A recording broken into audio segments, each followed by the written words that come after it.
بسم اللہ الرحمن الرحیم۔ اسی قدر کمپنی کی مشکلات میں اضافہ ہو جائے گا۔ مرہٹا سردار اور نظام کی فوج کے چند افسر کچھ دن تک لارڈ کارنوالس کے ساتھ بحث کرتے رہے اور بالآخر یہ فیصلہ ہوا کہ مرہٹے اپنی بیشتر فوج سرا کی طرف روانہ کر دیں۔ نظام کا لشکر شمال مشرق کی طرف پیش قدمی کرے اور انگریز کرناٹک کے ساتھ رابطہ قائم کرنے کے لیے پالاکڈ کے درے کی چوکیوں پر حملہ کر دے۔ چنانچہ ہری پنت نے اپنی فوج کے چند دستے کارنوالس کی مدد کے لیے روک لیے۔ باقی مرہٹا فوج پرشرام کی کمان میں سرا کی طرف روانہ ہو گئی۔ دکن کے سپہ سالار نے بھی اپنی پیادہ اور سوار فوج کے چند دستے لارڈ کارنوالس کے سپرد کر دیے اور باقی لشکر کے ساتھ گرم کنڈ کی طرف روانہ ہو گیا۔ جولائی کے وسط میں لارڈ کارنوالس شدید مارکوں کے بعد سرا اور رایا کو قلعوں کو علاوہ پالاکڈ کے درے کی چند اور چوکیوں پر قبضہ کر لیا اور کمپنی کی فوج کے لیے کرناٹک سے رسد اور سامان جنگ حاصل کرنے کا راستہ صاف ہو گیا۔ اس کے بعد سرنگا پٹم کے گرد چند میل کے رقبے کے علاوہ سارا میسور آگ اور خون کا طوفان اپنی آغوش میں لے چکا تھا۔ مرہٹوں کی ٹڈی دل فوج سرا اور اس کے جنوب مشرق میں دوسرے زرخیز علاقوں کو طاقت و تراج کر رہی تھی۔ دکن کے سوار گرم کنڈا کے ارد گرد ایک وسیع علاقے میں تباہی مچا رہے تھے اور انگریزی افواج مغربی اور مشرقی ساحلوں کے درمیان جنوب کے وسیع علاقے فتح کرنے میں مصروف تھی۔ اتحادی سرنگا پٹم پر دوبارہ یلغار کرنے سے پہلے سلطنت خدا داد کے ان قلعوں اور چوکیوں کو فتح کرنا ضروری سمجھتے تھے، جن کی افواج کی ناکہ بندی نے اس سے قبل لارڈ کارنوالس کے تمام منصوبے خاک میں ملا دیے تھے۔ لیکن مختلف موضوع پر چند مہینے خون ریز جنگیں لڑنے کے بعد انہیں بڑی شدت کے ساتھ اس بات کا احساس ہو رہا تھا کہ سرنگا پٹم کی طرح ان قلعوں اور چوکیوں کی قوت مدافعت کے متعلق بھی ان کے اندازے غلط تھے۔ میسور ایک وسیع دلدل تھا اور وہ آئے دن اس کے اندر دھنستے جا رہے تھے۔ مرہٹوں نے چند اہم شہروں اور قلعوں پر ناکام حملوں کے بعد اپنی تمام تر توجہ ان زرخیز علاقوں کو تباہ و برباد کرنے کے بعد مرکوز کر دی تھی، جہاں سے سلطان اپنی افواج کے لیے رسد حاصل کرتا تھا۔ شمال مغرب کے وسیع علاقوں میں انسانی بستیوں کی بجائے راکھ کے انبار ان کی بربریت اور سفاکی کی گواہی دے رہے تھے۔ صوبہ سرا میں تباہی مچانے کے بعد پرشرام بھاؤ نے چتر ڈرگ کی طرف پیش قدمی کی، لیکن اسے جلد ہی چتر ڈرگ کی دفاعی قوت کا اندازہ ہو گیا اور وہ راستے کی چند چھوٹی چھوٹی بستیوں اور شہروں میں لوٹ مار کرنے کے بعد چاند گری کی طرف لوٹ آیا۔ اس کے بعد اس نے بڈنور کا رخ کیا اور راستے کی چند چوکیوں پر قبضہ کرنے کے بعد شموگا کے ضلع میں تباہی مچا دی۔ یہاں انگریزی فوج کے 1000 سپاہی اپنے توپ خانے سمیت اس کے ساتھ شامل ہو گئے اور جنوری 1791 کے آغاز میں انہوں نے پے در پے حملوں کے بعد شموگا کے قلعے پر قبضہ کر لیا۔ شموگا کے بعد پرشرام بڈنور کی طرف پیش قدمی کی اور راستے میں انت پور کے علاوہ اور چھوٹے چھوٹے قلعوں پر قبضہ کر لیا، لیکن اس عرصے میں اسے یہ اطلاع ملی کہ میر قمر الدین کی قیادت میں میسور کے سواروں کا ایک لشکر بڈنور کی طرف بڑھ رہا ہے۔ اس اطلاع نے اسے جنوب مشرق کی طرف پسپائی اختیار کرنے پر مجبور کر دیا۔ جنوری کے آخر میں پرشرام کی افواج ہوتری ڈرگ کے مقام پر لارڈ کارنوالس کے لشکر میں شامل ہو گئی۔ بڈنور سے پسپا ہونے کے بعد مرہٹوں کا ٹڈی دل لشکر اپنے راستے کی سینکڑوں بستیاں برباد کر چکا تھا۔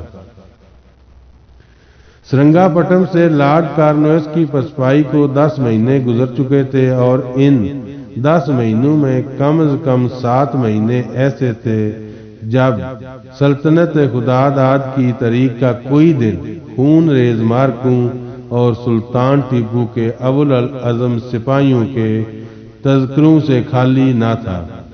ان 7 مہینوں کے دن اور رات کے بیشتر لمحات ایسے تھے جو شیر مسعور نے گھوڑے کی زین پر گزارے تھے۔ یہ ایک ایسی جنگ تھی جس کی نظیر پورے ہندوستان کی تاریخ میں نہیں ملتی۔ مسعور کے جان بازوں کا کتنا خون تھا جو کہ وطن کی آزادی کے لیے بہہ چکا تھا، کتنے شہر تھے جو ویران ہو چکے تھے، کتنی بستیاں تھیں جو راکھ کے انبار بن چکی تھی۔ مسعور کی رعایا کے کتنے آنسو تھے جو وطن کی خاک پر نچھاور ہو چکے تھے، اور مسعور کے مجاہدوں کے عزم و ثبات، جرأت و شجاعت اور اصرار و خلوص کی کتنی داستانیں تھیں جنہیں تاریخ اپنے صفحات میں جگہ نہیں دے سکی۔ آج 2 صدیوں کے بعد ہم ان سوالات کے صحیح جوابات نہیں دے سکتے، تاہم جن داستانوں کو مورخوں نے اپنی توجہ کے قابل سمجھا وہ قیامت تک اس دنیا کے انسانوں سے اپنا راجت تحسین وصول کرتی رہیں گی۔ لارڈ کارنویس کی پشت پر وہ قوم تھی جس کے جنگی وسائل محدود تھے۔ جنوبی ہند کے ساحلوں پر برطانیہ کی عظیم جنگی بیڑے کا تسلط تھا۔ اپنے رسد اور کمک کے راستے محفوظ کرنے کے بعد لارڈ کارنویس جس قدر اسلحہ اور بارود اکٹھا کر چکا تھا وہ اس کی ضرورت سے کہیں زیادہ تھا۔ برطانیہ سے آئے تازہ دم سپاہی اس کی قوت میں اضافہ کر رہے تھے۔ ہندوستان میں اس کے حلیف وہ تھے جو ہر میدان میں مسعور کے ہر سپاہی کے مقابلے میں 5 سپاہی لا سکتے تھے۔ ایک طویل عرصے کے لیے انگریزوں کے علاوہ ہندوستان کی 2 بڑی طاقتوں کا مقابلہ کرنا سلطان ٹیپو کی سپاہیانہ زندگی کا ایک عظیم ترین کارنامہ تھا۔ سلطان ٹیپو کی جنگ صرف دشمن کے خلاف مدافعانہ کارروائیوں تک محدود نہ تھی۔ اس کے جان باز اگر ایک میدان میں چند میل پیچھے ہٹتے تو دوسرے میدان میں دشمن کو چند میل پیچھے ہٹنے پر مجبور کر دیتے تھے۔ ایک دن یہ خبر آتی کہ آج فلاں قلعہ یا فلاں شہر یا فلاں چوکی پر دشمن نے قبضہ کر لیا ہے، تو دوسرے دن یہ خبر آتی کہ آج فلاں قلعے پر انگریزوں، مرہٹوں یا نظام کی بجائے سلطان ٹیپو کا پرچم لہرا رہا ہے۔ ایک دن لارڈ کارنویس کا لشکر ولور کی فتح پر خوشیاں منا رہا تھا کہ چند دن بعد اس کے ایلچی اسے یہ خبر سنا رہے تھے کہ سلطان ٹیپو کی فوج نے کلیوم کو دوبارہ قبضہ کر لیا ہے۔ جن ایام میں پرسرام بھاؤ کی افواج شموگا اور بڈنور کے علاقے تخت و تاراج کر رہی تھی، انہی ایام میں لارڈ کارنویس کے کیمپ میں یہ دہائی مچی ہوئی تھی کہ سلطان ٹیپو کے فوجی دستے سلیم کے آس پاس انگریزوں کی چوکیاں تباہ کرنے کے بعد کرناٹک میں فورٹ سینٹ جارج کے دروازوں تک جا پہنچے ہیں۔ ان جنگوں میں سلطان کے کئی تجربہ کار جرنیل شہید ہو چکے تھے، لیکن انگریز اور اتحادی یہ محسوس کر رہے تھے کہ سلطان کے ترکش میں ابھی بہت سے تیر باقی ہیں۔ سلطان کا اول العزم بیٹا فتح حیدر ان نوجوان افسروں میں سے ایک تھا جو اپنی تلواروں کی نوک سے سلطنت خدا داد کی تاریخ کا ایک ورق الٹ رہے تھے۔ فتح حیدر کو 18 سال کی عمر میں میر نظام علی کے لشکر کے مقابلے کے لیے گرم کنڈا کی طرف روانہ کیا گیا تھا۔ حافظ فرید الدین کی قیادت میں حیدرآباد کی فوج نے گرم کنڈا سے چند میل دور اس کا راستہ روکنے کی کوشش کی، لیکن جوان سال شہزادے نے اسے عبرت ناک شکست دی۔ حافظ فرید الدین جنگ میں مارا گیا اور فتح حیدر نے آگے بڑھ کر ایک شدید حملہ کے بعد گرم کنڈ کے قلعے پر قبضہ کر لیا۔ لیکن ان تمام باتوں کے باوجود سلطان ٹیپو کی افواج اپنے محدود وسائل کے باعث جنگ کا پانسا نہ پلٹ سکی۔ یہ درست ہے کہ چند ماہ کے ان گنت مارکوں میں انگریزوں، مرہٹوں اور نظام کے لشکر کے نقصانات مسعور کے مقابلے میں کہیں زیادہ تھے۔ لیکن ان کے وسائل اس قدر لامحدود تھے کہ وہ ہر وقت اپنے نقصانات کی تلافی کر سکتے تھے۔ اپنے نقل و حمل کے راستے محفوظ کر لینے کے بعد انہیں اسلحہ، بارود اور رسد تازہ دم سپاہی حاصل کرنے میں کوئی دشواری نہ تھی۔ پرسرام اور ہری پنت کی پشت پر پوری مرٹا قوم تھی۔ حیدرآباد کی فوج کی مدد کے لیے بھی تازہ دم دستے پہنچ رہے تھے۔ انگریز سپاہیوں کی تعداد میں بھی بہت اضافہ ہو چکا تھا، لیکن سلطان کو بحر سے کسی مدد کی امید نہ تھی۔ میسور کے زرخیز علاقے جہاں سے اسے رسد ملتی تھی تباہ و برباد ہو چکے تھے۔ اتحادی کئی ایسے شہروں پر قبضہ کر چکے تھے جن کے کارخانوں میں میسور کے لیے اسلحہ اور بارود تیار ہوتا تھا۔ سلطان کی آخری امید یہ تھی کہ جنگ کی طوالت کے باعث شدید اتحادی ایک دوسرے کا ساتھ چھوڑ دیں، لیکن یہ امید بھی موہوم ثابت ہوئی۔ میر نظام علی اور نانا فرنیوس انگریزوں کے ساتھ وطن کی آزادی اور عزت کا سودا کر چکے تھے۔ ماہ فروری 1792 کے آغاز میں انگریزوں اور مرہٹوں نظام کی افواج اپنے عقب سے مطمئن ہو کر سرنگا پٹم کی طرف بڑھ رہی تھی۔ ایک دوپہر فرحت اور منیرہ نچلی منزل کے ایک کمرے میں بیٹھی ہوئی تھیں۔ فرحت ایک کتاب پڑھ رہی تھی اور منیرہ کپڑا سینے میں مصروف تھی کہ اچانک انہیں دروازے کے قریب مراد علی کی آواز سنائی دی، امی جان۔ فرحت کے ہاتھ سے کتاب گر پڑی اور وہ دم بخود ہو کر دروازے کی طرف دیکھنے لگی۔ مراد علی لڑکھڑاتا ہوا کمرے میں داخل ہوا۔ منیرہ کپڑا ایک طرف پھینک کر جلدی سے آگے بڑھی، اس کا بازو پکڑ کر بولی، بھائی جان کیا بات ہے؟ کچھ نہیں بہن، میں بالکل ٹھیک ہوں، یہ کہہ کر مراد علی آگے بڑھا اور فرحت کے قریب بیٹھ گیا۔ فرحت چند ثانیے سکتے کے عالم میں اس کی طرف دیکھتی رہی، پھر اچانک اس نے مراد علی کی طرف اپنا ہاتھ بڑھا کر اس کا سر اپنی آغوش میں لے لیا۔ میرے لال تم بہت کمزور ہو گئے ہو، اور اتنی مدت کے بعد میرے کانوں کو بھی تمہاری آواز اجنبی محسوس ہوتی ہے۔ مراد علی نے تھکی ہوئی آواز میں کہا، امی جان مجھے کئی دن سے آرام نہیں ملا اور میں نے 2 دن سے کچھ بھی نہیں کھایا، میں ابھی کھانا تیار کرواتی ہوں۔ منیرہ یہ کہہ کر کمرے سے باہر نکل گئی۔ مراد علی سیدھا ہو کر بیٹھ گیا اور کہنے لگا، امی جان بھائی جان کا کوئی خط آیا ہے؟ ماں نے آپ دیدہ ہو کر کہا، ہمیں 2 ماہ سے اس کے متعلق کوئی اطلاع نہیں ملی۔ اس نے اپنی آخری خط میں لکھا تھا کہ میں چتر ڈرگ سے شموگا کی طرف جا رہا ہوں، اس کے بعد کوئی اطلاع نہیں آئی۔ مراد علی کچھ دیر سر جھکا کر سوچتا رہا، بالآخر اس نے کہا، امی جان آپ فکر نہ کریں، مجھے یقین ہے کہ بھائی جان محفوظ ہیں، موجودہ حالات میں ان کے لیے خط بھیجنا بہت مشکل ہے۔ منیرہ کمرے میں داخل ہوئی اور مراد کے قریب ایک کرسی پر بیٹھتے ہوئے بولی، آپ کا کھانا چند منٹ میں تیار ہو جائے گا۔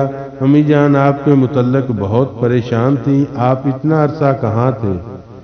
مراد علی نے جو جواب دیا، گزشتہ 4 ماہ سے میں غازی کے ساتھ تھا اور ہمیں کبھی عقب سے انگریزوں کے راستے کاٹنے اور کبھی اپنی رسد اور کمک کے راستے کاٹنے اور کبھی اپنی رسد کے قافلوں کی حفاظت اور کبھی مرہٹوں کی پیش قدمی روکنے کے لیے بھیج دیا جاتا تھا۔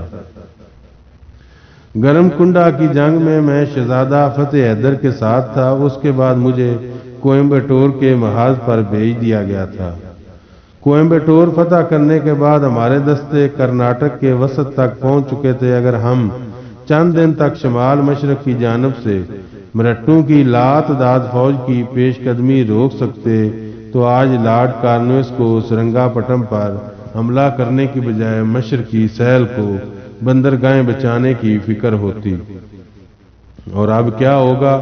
منیرہ نے مغموم لہجے میں سوال کیا۔ مراد علی نے جواب دیا، اب میسور کی آزادی کی جنگ سرنگا پٹم کی خندقوں، فصیلوں، گلیوں، بازاروں میں لڑی جائے گی۔ دشمن ہماری لاشیں روندے بغیر ہماری آزادی کے پرچم کو ہاتھ نہیں لگا سکتا۔ اب ہماری کوشش یہ ہو گئی کہ موسم برسات تک دشمن کو کاویری کے پار روکا جائے، اور برسات کے موسم میں ہم اپنے دشمن پر بھی ایک بار یہ ثابت کر سکیں گے کہ انہوں نے اس مرتبہ بھی ہماری قوت کا صحیح اندازہ لگانے میں غلطی کی ہے۔ فرت نے پوچھا، بیٹا اب تمہیں کہیں باہر تو نہیں بھیجا جائے گا؟ مجھے نہیں معلوم امی جان، لیکن میرا خیال ہے موسم برسات کے آغاز تک میں یہیں رہوں گا، لیکن یہاں بھی میری مصروفیات ایسی ہوں گی کہ شاید ہر روز آپ کی خدمت میں حاضر نہ ہو سکوں۔ دریائے کاویری کی دو شاخوں کے درمیان سرنگا پٹم کا جزیرہ 3.5 میل لمبا اور 1.5 میل چوڑا تھا۔ شمال مغرب کونے میں جزیرے کا تقریباً 1/3 حصہ قدیم شہر اور قلعے کی خندقوں اور فصیلوں کے اندر گرا ہوا تھا۔ بیرونی فصیل کے بعد حصے 20 فٹ اور بعد 35 فٹ بلند تھے۔ شاہی محل شمال کی جانب تھا۔ قلعے کے شمال مشرقی کونے سے 500 گز مشرق کی جانب جو مورچے تعمیر کیے گئے تھے وہ مٹی کی ایک کشادہ اور بلند دیوار سے گرے ہوئے تھے۔ جزیرے کے مشرقی حصے کے عین درمیان ایک پر رونق قصبہ شہر گنجام کے نام سے پکارا جاتا تھا۔ اس متصل مشرقی کونے میں لال باغ تھا۔ دریا کی دو شاخوں کے علاوہ جگہ جگہ بلند پشتوں پر سلطان کی توپیں اس جزیرے کی حفاظت کرتی تھیں۔ جزیرے کے اندرونی حصوں میں بھی جگہ جگہ فصیلوں اور پشتوں پر توپیں نصب تھیں۔ اس کے علاوہ وہ کناروں کے ساتھ ساتھ گھاس کے گھنے درخت اور خاردار جھاڑیاں ایک باڑ کا کام دیتی تھی۔ شمال مشرق کی طرف دریا کے پار ایک پہاڑی پر سلطان کے توپ خانے ایک بیرونی دفاعی خط کا کام دیتے تھے۔ 5000 سواروں اور 40,000 پیادہ سپاہیوں پر مشتمل فوج جزیرے کے مختلف حصوں پر پھیلی ہوئی تھی۔ 5 فروری کے دن اتحادی افواج سرنگا پٹم کے شمال میں تقریباً 4 میل کے فاصلے پر پہنچ کر پیچھے پڑاؤ ڈال چکی تھی۔ لارڈ کارنس کی فوج 22,000 آزمودہ سپاہیوں پر مشتمل تھی۔ حیدرآباد کے 18,000 سپاہیوں کے علاوہ کمپنی کی 2 بٹالین شہزادہ سکندر جان کی کمان میں تھیں، اور ہری پنت کے لشکر کے علاوہ 12,000 مرہٹا سوار سرنگا پٹم میں حصہ لینے کے لیے جمع ہو چکے تھے۔ انگریزوں اور ان کے اتحادیوں کے لیے سرنگا پٹم پر قبضہ کرنا ان کے وقار کا مسئلہ بن چکا تھا۔ انہیں اپنی قوت کی برتری کا احساس تھا، لیکن اس کے باوجود جنگ کی طوالت کو اپنے لیے خطرناک سمجھتے تھے۔ سرنگا پٹم پر گزشتہ حملے کے نتیجے میں لارڈ کارنویس نے جو سبق سیکھا تھا، اس کے بعد وہ برسات کی طغیانیوں کو سلطان ٹیپو کا سب سے بڑا حلیف سمجھتا تھا۔ برسات کی آمد میں صرف 2.5 یا 3 مہینے باقی تھے، اور اتحادی بڑی شدت کے ساتھ یہ بات محسوس کرتے تھے کہ اگر یہ جنگ برسات سے پہلے ختم نہ ہوئی تو بیرونی قلعوں اور چوکیوں میں سلطان کی رہی سہی فوج کی سرگرمیوں سے ان کا عقب انتہائی غیر محفوظ ہو جائے گا۔ پرسرام بھاؤ کا لشکر اور بمبئی کے گورا سپاہی جو ایبرو کمبی کے ساتھ آ رہے تھے ابھی سرنگا پٹم کے راستے میں ہی تھے۔ سکندر جا اور ہری پنت حملہ کرنے سے پہلے ان کا انتظار کرنا چاہتے تھے، لیکن کارنوس معمولی تاخیر کے بھی اپنے لیے خطرناک سمجھتا تھا۔ 6 فروری کو غروب آفتاب سے 2 گھنٹے بعد انگریزی فوج کے پے دستے 3 حصوں میں تقسیم ہو کر جزیرے کا رخ کر رہے تھے۔ دریا سے کچھ دور چلنے کے بجائے زمین پر رینگتے ہوئے آگے کی جانب بڑھ رہے تھے۔ سردی کے موسم میں دریا کے پار اور حملہ آوروں کے 3 ڈویژن آدھی رات کے قریب شمالی مشرقی کنارے کے بعد مقامات پر پاؤں جما کر بانس کے گھنے درختوں سے اپنا راستہ صاف کر رہے تھے۔ سرنگا پٹم کے محافظوں کے لیے یہ حملہ غیر متوقع تھا، اور رات کے وقت بیرونی پشتوں کی جانب سے ان کی گولہ باری زیادہ مؤثر نہ تھی۔ سلطان ٹیپو کی سوار فوج کے میدان میں آنے سے پہلے حملہ آور چند پشتوں پر قبضہ کر چکے تھے۔ جنرل میڈوز ایک ڈویژن کے ساتھ عیدگاہ کے پشتے کی جانب جا نکلا، جہاں سید حمید کے دستے متعین تھے۔ سید حمید اور اس کے 400 ساتھی لڑتے ہوئے شہید ہو گئے اور جنرل میڈوز نے پشتے پر قبضہ کر لیا۔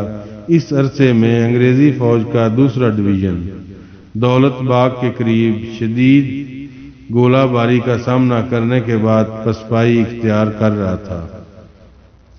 تیسرا ڈویژن ایک گمسان کی جنگ کرنے کے بعد مشرقی کنارے کی چند توپوں پر قابض ہو چکا تھا۔ رات کے تیسرے پہر بیرونی مورچوں اور پشتوں کے محافظ ایک غیر منظم صورت میں جگہ جگہ حملہ آوروں کا مقابلہ کر رہے تھے، اور اس صورت حال سے فائدہ اٹھا کر کارنویس کی فوج کے چند دستے دریا عبور کر کے دولت باغ اور شہر گنجام کے مشرق میں کئی اہم مورچوں پر قابض ہو چکے تھے۔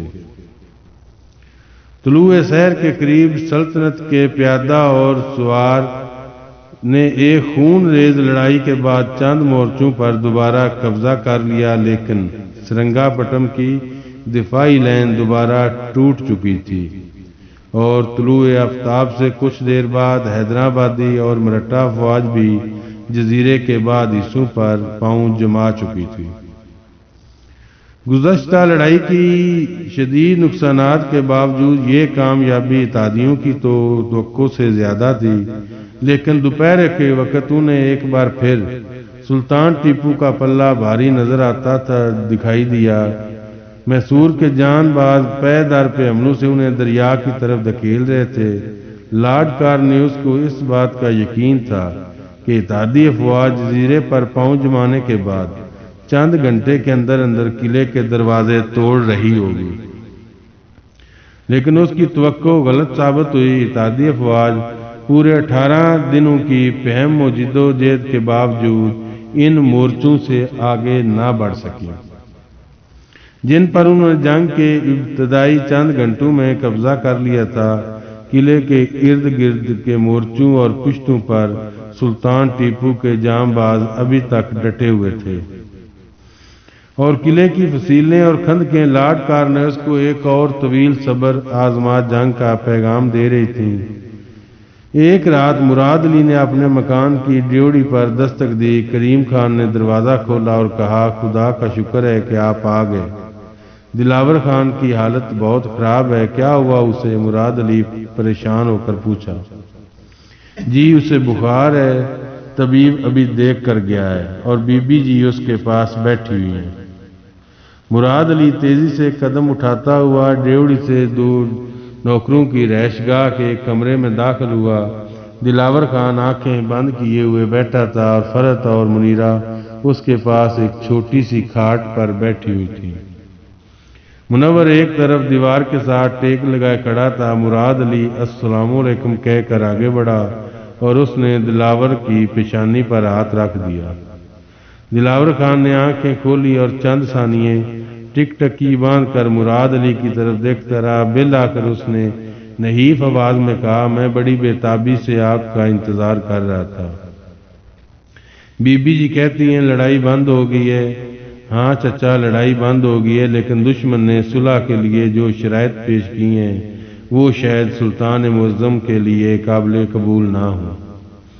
پھر وہ فرد کی طرف متوجہ ہو کر بولا، امی جان انہیں کب سے بخار ہے؟ بیٹا یہ پرسوں سے اسی طرح پڑا ہوا ہے۔ دلاور خان نے کہا، آپ کو میری بیماری سے پریشان نہیں ہونا چاہیے۔ مجھے یہ بتائیے دشمن نے صلح کے لیے کیا شرائط پیش کی ہیں؟ مراد علی نے جواب دیا، دشمن نے ہماری آدھی سلطنت کے علاوہ 3 کروڑ اور 60 لاکھ کا مطالبہ کیا ہے۔ اس میں سے 1 کروڑ 60 لاکھ ہمیں فوراً ادا کرنا ہوں گے اور باقی 1 سال کے اندر اندر 4 سالوں میں ادا کرنا ہوگا۔ جب صلح کے معاہدے کی تمام تفصیلات طے ہو جائیں گی تو فریقین جنگی قیدیوں کو رہا کر دیں گے۔ فرد نے مغموم لہجے میں کہا، بیٹا یہ شرائط تو بہت سخت ہیں۔ مراد علی نے مغموم لہجے میں کہا، ان حالات میں ہم اپنے دشمن سے اس سے بہتر کی بات کی توقع نہیں کر سکتے۔ وہ ہمارے زخم دیکھ چکے ہیں، اگر انہیں جنگ کی طوالت کا خوف نہ ہوتا تو وہ ان شرائط پر بھی صلح کے لیے آمادگی ظاہر نہ کرتے۔ آج زمانے کی گردش نے گیدڑوں کو شیر اور گدھوں کو عقاب بنا دیا ہے۔ ہمارے لیے اس سے زیادہ المناک بات اور کیا ہو سکتی ہے کہ انگریز مسلمانوں کی عزت اور ناموس کے سب سے بڑے محافظ سے یہ مطالبہ کر رہے ہیں کہ تم اپنے 2 بیٹوں کو یرغمال کے طور پر ہمارے حوالے کر دو۔ منیرہ نے آپ دیدہ ہو کر کہا، لیکن بھائی جان یہ کیسے ہو سکتا ہے؟ سلطان ٹیپو اپنے 2 بیٹوں کو دشمن کے حوالے کر دیں؟ مراد علی نے جواب دیا، اس وقت سلطان معظم اپنے بیٹوں سے زیادہ اپنی رعایا کے متعلق سوچتے ہوں گے۔ اگر انہیں صلح کی صورت میں میسور کا کوئی فائدہ نظر آیا تو ایک باپ کی محبت کو ایک طرف کر کے اپنے فرائض پر اثر انداز نہیں ہونے دیں گے۔ دراول علی ایک سکتے کے عالم میں مراد علی کو دیکھتا رہا، پھر وہ اچانک اٹھ کر بیٹھ گیا اور غضبناک لہجے میں چلانے لگا، نہیں نہیں، یہ نہیں ہو سکتا۔ میسور کے سپاہی کبھی یہ گوارا نہیں کریں گے کہ ان کے شہزادے دشمن کے حوالے کر دیے جائیں۔ میسور کی رعایا کے لیے ایسی صلح موت سے بدتر ہوگی۔ جب ایسا وقت آئے گا تو وہ میسور کے شہزادوں کے راستے میں لاشوں کی سیج بچھانے کے لیے تیار ہو جائیں گے۔ مراد علی نے کہا، چچا آپ آرام سے پڑے رہیں، سلطان معظم کو اپنی رعایا کی وفاداری اور اپنے سپاہیوں کی ہمت و شجاعت کے متعلق کوئی شک و شبہ نہیں۔ دلاور خان کچھ کہنا چاہتا تھا کہ اچانک شدید کھانسی کا دورہ پڑا اور کھانسی کے باعث اس سے نہ کوئی آواز نکل سکی۔ 2-3 منٹ کھانسنے کے بعد اس نے نڈال سا ہو کر آنکھیں بند کر لیں اور مراد علی نے اسے بازوں سے پکڑ کر بستر پر لٹا دیا۔ تھوڑی دیر کمرے میں خاموشی طاری رہی۔ بالآخر مراد علی نے اپنی ماں کی طرف متوجہ ہو کر کہا، امی جان آپ آرام کریں، میں یہاں بیٹھتا ہوں۔ دلاور خان نے کراتے ہوئے آنکھیں کھول دی اور مراد علی کی طرف متوجہ ہو کر نحیف آواز میں کہا، آپ کو میرے متعلق پریشان نہیں ہونا چاہیے، آپ گھر جا کر کھانا کھائیں، میں بالکل ٹھیک ہوں۔ ابھی تک شاید بی بی جی نے اور منیرہ نے بھی کھانا نہیں کھایا۔ مراد علی نے تھوڑی دیر بعد تذبذب کے عالم میں اٹھتے ہوئے کہا، بہت اچھا، میں بھی آتا ہوں۔ منور تم چچا کے پاس رہو اور کریم خان کو بھی یہیں بلا لو۔ دلاور خان نے کہا، نہیں جی، کریم خان کی یہاں ضرورت نہیں، وہ بہت بے وقوف ہے۔ کیوں چچا، کیا کیا اس نے؟ بار بار نبض ٹٹولنے کا شوق ہے جی، مجھے اس کی تیمارداری سے تکلیف ہوتی ہے۔ جب صابر بیمار ہوا تھا تو یہ کہا کرتا تھا کہ میرا باپ اسی بیماری سے مرا تھا، اور اب میں بیمار ہوا تو وہ یہ کہتا ہے میری ماں اسی بیماری سے مری تھی۔ شہر میں کوئی بے وقوف سنیاسی اس کا دوست ہے اور اس نے چند بوٹیوں کے نام بتا دیے ہیں۔ اب وہ ہر روز کسی درخت یا جھاڑی کے پتے توڑ کر میرے پاس لے آتا ہے اور مجھے مجبور کرتا ہے کہ میں حکیم صاحب کی دوائی کھانے کی بجائے اس کا نسخہ استعمال کروں۔ منیرہ نے فکر مند ہوتے ہوئے کہا، آپ نے اس کی کوئی دوائی کھائی تو نہیں؟ نہیں جی، میں کوئی بے وقوف تھوڑی ہوں۔ مراد علی نے منور سے کہا، تم ان کا خیال رکھو اور کریم خان سے کہو ان کو پریشان نہ کرے، میں بھی آتا ہوں۔ آئیے امی جان۔ فرحت اور منیرہ اٹھی اور مراد علی کے پیچھے کمرے سے نکل گئیں۔ 26 فروری کی دوپہر سلطان ٹیپو کے 2 کامسن بیٹے شہزادہ عبد الخالق اور شہزادہ معیز الدین قلعے سے باہر نکلے اور سجے ہوئے ہاتھیوں پر سوار ہو گئے۔ ان کے آگے چند آدمی نیزے اور جھنڈے اٹھائے ہوئے تھے۔ پیچھے 2 اور ہاتھیوں پر سلطان کے وکیل رضا علی اور غلام علی سوار تھے۔ ہاتھیوں کے پیچھے تقریباً 200 پیادہ سپاہی اور سوار تھے۔ دروازے کے سامنے کشادہ میدان میں ہزاروں انسان اپنے حکمران کے بیٹوں کو الوداع کہنے کے لیے جمع ہو چکے تھے۔ سلطان ٹیپو فضیل کے ایک برج سے یہ دل گداز منظر دیکھ رہا تھا۔ شہزادہ عبد الخالق کی عمر 8 سال اور معز الدین کی عمر ابھی 5 سال تھی۔ قلعہ کی توپوں نے سلامی دی اور یہ قافلہ روانہ ہوا۔ قلعے کی فصیل سے یہ منظر دیکھنے والے سپاہیوں اور دروازے کے ساتھ کھڑے ہوئے لوگوں میں کوئی ایسا نہ تھا جس کی آنکھیں آنسو سے لبریز نہ تھی۔